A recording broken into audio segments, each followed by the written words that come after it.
வணக்கம், நான் சந்தியா. வெல்கம் டு தமஸ் கிச்சன். இன்றைக்கி நம்ம சேனலில் சப்பாத்திக்கு தேங்காயும் தேவையில்லை, பொட்டுக்கல்லையும் தேவையில்லை, வெறும் பட்டாணி காலிஃப்ளவரை வச்சுட்டு நல்லா டேஸ்ட்டாக ஒரு கிரேவி தான் வைக்க போகிறோம். இது சப்பாத்தியோடு சாப்பிடும்போது அவ்வளோ டேஸ்ட்டாக இருக்கும். வாங்க எப்படி செய்கிறதுன்னு பார்க்கலாம். இதுக்கு முதல்ல ஒரு அகலமான பாத்திரமாக எடுத்துகிட்டு அதில் 1 லிட்டர் பக்கமாக தண்ணி ஊற்றிட்டு அதை அப்படியே அடுப்பில் வச்சுக்கோங்க. அடுப்பில் வச்சுட்டு அதுக்கு தேவையான அளவு உப்பு போட்டுட்டு காலிஃப்ளவரை நான் இங்கே குட்டி குட்டியாக கட் பண்ணி வச்சுருக்கேன். அந்த காலிஃப்ளவரை போட்டுக்கோங்க. அது நல்லா வேகட்டும், ஒரு 3/4 பதம் இதிலே வேகட்டும். அதுக்கப்புறமா இங்கே பட்டாணி நான் வச்சுருக்கேன். இந்த பட்டாணியை ஒரு 8 மணி நேரம் பச்சை பட்டாணியை நல்லா வாஷ் பண்ணிவிட்டு ஊற வச்சுட்டு ஒரு 5 விசில் விட்டு வேக வச்சு எடுத்து வச்சுருக்கேன். ஒரு நல்ல பெரிய வெங்காயமாக எடுத்து இந்த மாதிரி கொஞ்சம் மீடியம் சைஸில் கட் பண்ணிவிட்டு மிக்சியில் போட்டு அரைச்சி அதையும் பேஸ்ட்டாக எடுத்து வச்சுருக்கேன். அடுத்ததாக ஒரு மீடியம் சைஸ் தக்காளியாக 4 தக்காளி எடுத்திருக்கேன். அதையும் இந்த மாதிரி ரஃப்பாக சாப் பண்ணிவிட்டு நல்லா வாஷ் பண்ணிவிட்டு சாப் பண்ணிவிட்டு அதையும் நம்ம மிக்சியில் அரைச்சி தனியாக எடுத்து வச்சுக்கிறோம். இந்த தக்காளியை அரைச்சாச்சு, நான் தனியாக எடுத்து வச்சுக்க போகிறேன். இப்போ காலிஃப்ளவர் 3/4 பதத்துக்கு நல்லா வெந்துருச்சு. ஏன்னா நம்ம இதை தனியாக வேக வைக்க முடியாதுங்கிறனால இதுலேயே நான் நல்லா வேக வச்சு எடுத்துக்கிட்டேன். இப்போ பாருங்கள், இது நல்லா வெந்ததுக்கப்புறம் இதையும் எடுத்துகிட்டு இந்த மாதிரி வச்சுட்டு அடுப்பில் நல்லா ஒரு பேன் வச்சுக்கோங்க. ஹெவி பாட்டம் பேனாக ஒரு பேன் வச்சுக்கோங்க. வச்சுட்டு அதில் ஒரு 2 டேபிள் ஸ்பூன் எண்ணெய் ஊற்றிக்கோங்க. எண்ணெய் ஊற்றிட்டு அதில் ஒரு 3 பட்டை, கூட ஒரு 4 லவங்கம், ஒரே ஒரு ஏலக்காய், ஒரே ஒரு பிரியாணி இலை, இது மட்டும் போட்டுட்டு நம்ம வேக வச்சுருக்கோம் இல்லைங்களா காலிஃப்ளவர், அதை முதல்ல போட்டுட்டு அடுப்பை மீடியம் ஃப்ளேமில் வச்சுட்டு நல்லா வணக்கி விட்டுக்கோங்க. இது நல்லா வணங்கினதுக்கப்புறமா நம்ம வெங்காயம், ஒரே ஒரு வெங்காயத்தை நல்லா பேஸ்ட்டாக அரைச்சி வச்சுருக்கோம் இல்லைங்களா, அதையும் போட்டுக்கோங்க.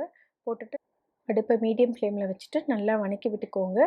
அடுத்ததாக ஒரு 2 நிமிஷம் நல்லா வணங்கினதுக்கப்புறமா இது கூடவே ஒரு டேபிள் ஸ்பூன் இஞ்சி பூண்டு பேஸ்ட் போட்டுக்கோங்க. இஞ்சி பூண்டு பேஸ்ட் போட்டுட்டு மறுபடியும் ஒரு 2 நிமிஷம் வணக்கி விடுங்க. இது எல்லாத்துக்கும் அடுப்பு மீடியம் ஃப்ளேம்லேயே இருக்கட்டும். அடுத்தது நம்ம தக்காளி இங்கே அரைச்சி வச்சுருக்கோம் இல்லைங்களா, அதையும் போட்டுட்டு ஒரு 2 நிமிஷம் நல்லா வணங்கினதுக்கப்புறம் ராஸ்மெல் போனதுக்கப்புறம் இதுக்கு தேவையான அளவு மஞ்சத்தூள், காரத்துக்கு தகுந்த மாதிரி மிளகாத்தூள், ஒரே ஒரு டேபிள் ஸ்பூன் கொத்தமல்லி தூள், உங்களுக்கு வேணும்னா இன்னும் கொஞ்சம் சேர்த்தி கூட நீங்கள் அளவு பொறுத்து போட்டுக்கலாம். நான் இங்கே ஒரு டேபிள் ஸ்பூன் கொத்தமல்லி தூள் போட்டுட்டு இங்கே வேக வச்சுருக்கோம் இல்லைங்களா பட்டாணி, அதோட தண்ணியை மட்டும் ஊற்றிட்டு இதை அப்படியே ஒரு 5லேருந்து 7 நிமிஷம் வரைக்கும் அடுப்பை மீடியம் ஃப்ளேமில் வச்சுட்டு தேவையான அளவு உப்பு போட்டுட்டு மூடி வச்சுட்டு நல்லா கொதிக்க வைக்க போகிறோம். அது ராஸ்மெல் போடுறதுக்கு, அதனால் நல்லா கொதிக்கட்டும். அதுக்குள்ளே ஒரு கை இந்த மாதிரி வேக வச்ச பட்டாணி எடுத்து மிக்சியில் அரைச்சி எடுத்துக்கோங்க. இதுதான் நம்மளுக்கு கிரேவி கொடுக்கும். நான் நல்லா அரைச்சி எடுத்துக்கோங்க.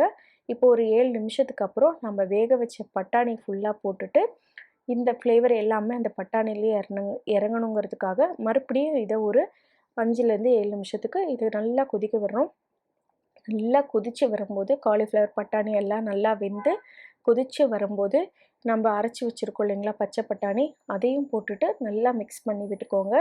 மிக்ஸ் பண்ணி விட்டுட்டு இப்போ கொஞ்சம் குழம்பு கெட்டியாகணுங்கிறதுக்காக இதை அப்படியே மறுபடியும் ஒரு 5 நிமிஷம் லோ ஃப்ளேம்லேயே வச்சுட்டு நல்லா கொதிக்க விடுங்க. கொதித்ததுக்கப்புறம் பார்த்திங்கன்னா அவ்வளோதான், நம்மளோட சூப்பரான பட்டாணி காலிஃப்ளவர் கிரேவி ரெடி. இது சப்பாத்தியோடு சாப்பிடும்போது அவ்வளோ டேஸ்ட்டாக இருக்கும். கூட கொத்தமல்லி தழை தூவி சர்வ் பண்ண வேண்டியது தான். கண்டிப்பாக ட்ரை பண்ணி பாருங்கள். இதுக்கு தேங்காய் தேவையில்லை, பொட்டுக்கல்லை தேவையில்லை, ரொம்ப ஈஸியாக பட்டாணியை மட்டும் முந்தின நாளே ஊற வச்சிட்டிங்கன்னா ரொம்ப சீக்கிரம் ஈஸியாக செஞ்சிடலாம். கடைசியாக இது ஆப்ஷனல் தான். வேணும்னா நீங்கள் ஒரு க்யூப் பட்டர் போட்டுட்டு அடுப்பை மீடியம் ஃப்ளேமில் வச்சுட்டு இல்லைன்னா ஆஃப் கூட பண்ணிடலாம். பண்ணிவிட்டு அப்படியே விட்டுட்டிங்கன்னா அந்த பட்டர் நல்லா மெல்ட் ஆகி வரும். அந்த டைமில் அந்த பட்டரோட ஸ்மெல்லோடு சாப்பிட்றதுக்கு இன்னமும் டேஸ்ட்டாக இருக்கும்.